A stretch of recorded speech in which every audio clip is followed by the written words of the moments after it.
And here I am coming back from the VA, huh? And apparently I got something called pepticitis, whatever. Basically the stomach's irritated. And they did a bunch of blood tests and they said, okay, you're good to go. They gave me some Maalox and says, get the fuck on out. I went, oh, this is gonna be gay. So anyway, I'm on my way back to the homestead, and previous video was talking about getting mortared on in Camp Cedar. So after, like I said in the last video, we turned around and got our escort mission back to Kabari, then going back into Kuwait. Myself and Sergeant Weissman immediately went to our platoon sergeant and we said, hey, we got fucking mortared on the front gate. He goes, well, you want to put in for combat action badges, go for it. I said, hell yeah. So they sat us down and we wrote combat action badge. You know, we got mortared on. We were like right there at the gate. We had some to land, you know, pretty much close by. So me and Fightsman was doing this stuff, and then we said, shit, you know, we need more fucking, we need more guys to make this claim, right? You know, maybe we need to go back up and talk to the Massachusetts National Guard or something. Well, unfortunately for us, a certain Captain Kilgore, who was up there from headquarters company. No, not headquarters. He was, what the fuck was he?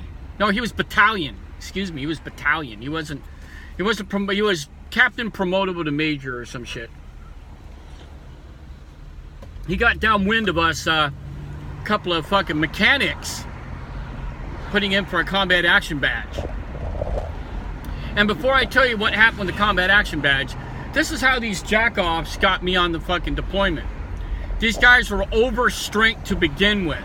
So I got double slotted with my MOS to a line unit in order to get another mechanic to come over and fucking pull wrenches. Basically, that's what happened to me. I went, what? So am I deployed as 11 Bravo or am I deployed as a 63 Bravo?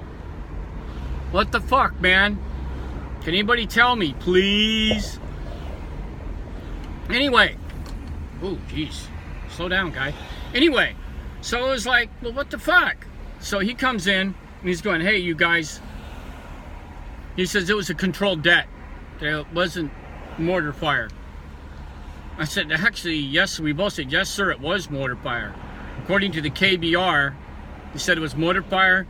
The Massachusetts National Guard that was there said it was mortar fire. And the 82nd Airborne guys, they had a small little fucking contingent of 82nd Airborne guys, says it was mortar fire. No, it wasn't. It was a controlled det. I said, why the fuck would they be doing a controlled det alongside the road with a full convoy at 2 o'clock in the morning? That doesn't make any sense.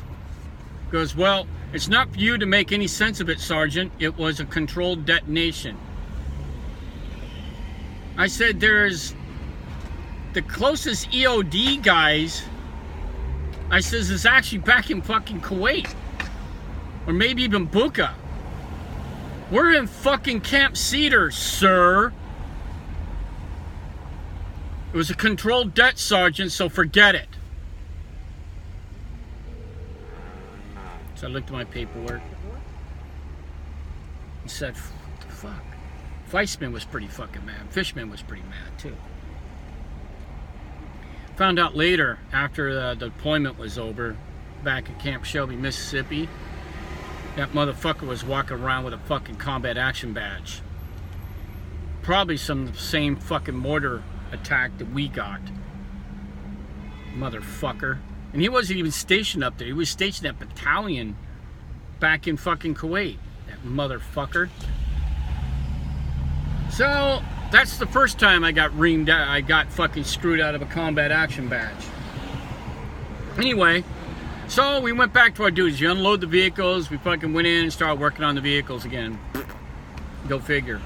About 4 days later, hey, who wants to do a fucking mission going up to Camp Cedar again? Oh, fuck. So instead of telling the fucking, our platoon our platoon leader, who is a second lieutenant, I went directly to fucking Alpha Company where they were doing their fucking convoy mission. And I volunteered to go. So my platoon sergeant found out about it. He says, "Hey, Sergeant Delmaster, did you just sign yourself on to a convoy mission?"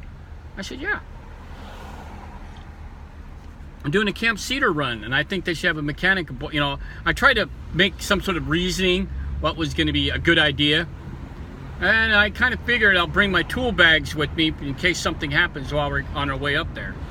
So he kind of looked at me kind of funny, went, "Oh, okay, that kind of makes a little bit of sense." You know, and remember that most of our mechanics did not even want to go to Iraq. They wanted to stay perfectly safe back in fucking Kuwait.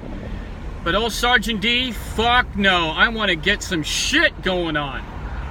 I want to get on down. I want to fucking do something. I want to make my deployment worth fucking while, to say at least I've been there and done that. Well, he gives the okay, and they sign me on the fucking list.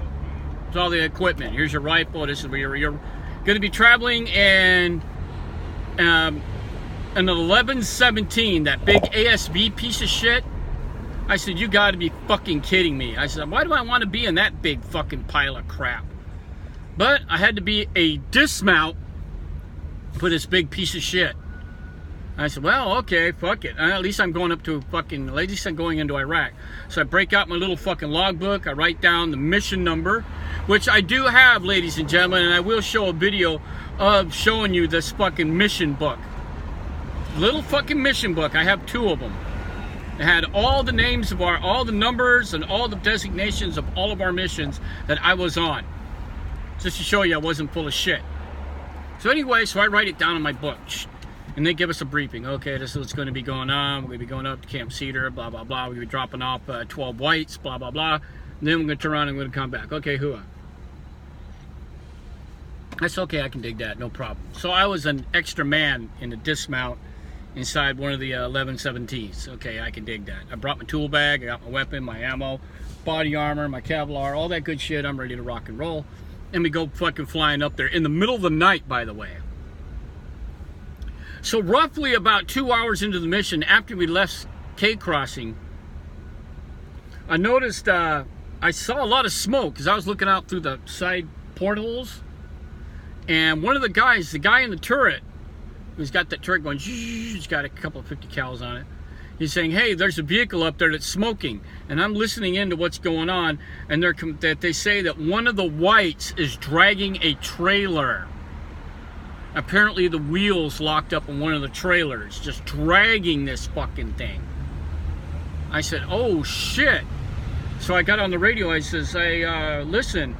And you know, these guys had names like Spartan, Glass Bowl, Noodles, you know, fucking crazy fucking Huon names. So I had to think of something real fast. I said, "Yeah, this is Sidewinder. If you guys will stop on the MSR," and this is what I radioed to throughout the entire convoy, they can hear me, is I can go and take a look at that damn trailer and see if we can get it fucking moving. And he says, "Well," and the guy radios back, "Who is Sidewinder?" And somebody says, "It's one of our mechanics is with us." He says, "All right, we're going to be stopping and we're going to be pulling security." So we had to stop. And normally, everybody looking at this fucking video, and guys that's done fucking convoy missions, knows that you do not ever stop on the fucking MSR unless under circumstances like getting hit by an IED or something. But this was one of those moments that I actually had to stop because one of the big white fucking tractor trailers was dragging a fucking trailer that was locked up. So you had to stop, or that thing's gonna blow the wheels off, and then we're gonna be sitting there, and we don't want to fucking sit there. So they come to eventually everybody comes to a stop. The 2 Hajis, I think they were from Albania or some fucking crazy shit. They were, you know, dressed up in their white dressers or whatever they call the fucking things. They got out and they go running to the back of the vehicle and they're going, "Oh, da, da." So I stop, we stop, and I tell them, "All right, I'm going to be getting out." So I left my weapon inside the 1117 and I grab my tool bag. So I get out on the MSR without even fucking, you know, we don't even know if there's fucking IEDs anywhere. I get out and I fucking haul ass up there to the trailer. I get under the fucking trailer. I crawl up under it and you can just smell the rubber. I'm like, my God. I mean, it was smoking. The tread was just burned down. Like, fucking A, man. So I look under there and I look at the two fucking air pistons for the brakes. If you look at the back of trailers, you got these two big drum things. So what happens is you got these bolts and you adjust those bolts to adjust the fucking brakes. So I'm under there with my fucking wrench, just wrenching this motherfucker, trying to fucking unlock it. And I'm like, oh shit. And I said, this ain't gonna fucking work. I said, this shit is fucked up. And the fucking Haji guys go, oh, no.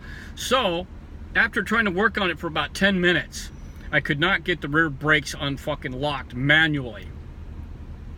So I took out my fucking buck knife. And the fucking Haji guy sees me cutting the fucking airlines to the fucking back brakes. Ah, what do you think you're doing? Oh my God, but as soon as I cut them, they went, and they fucking let go. The rear brakes finally fucking finally opened.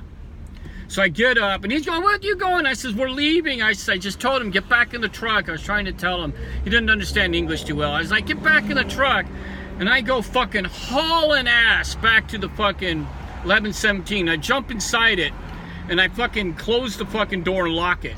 And I put the headsets on. The guy's going, well, the TC, who is an E6, he goes, well, I says, I unlocked the fucking brakes, but he's got no brakes in the trailer. He goes, oh shit, right? So they tell the convoy commander we're ready to roll. And he says, all right, so what the hell is going on as we start rolling? And I says, listen, this is Sidewinder.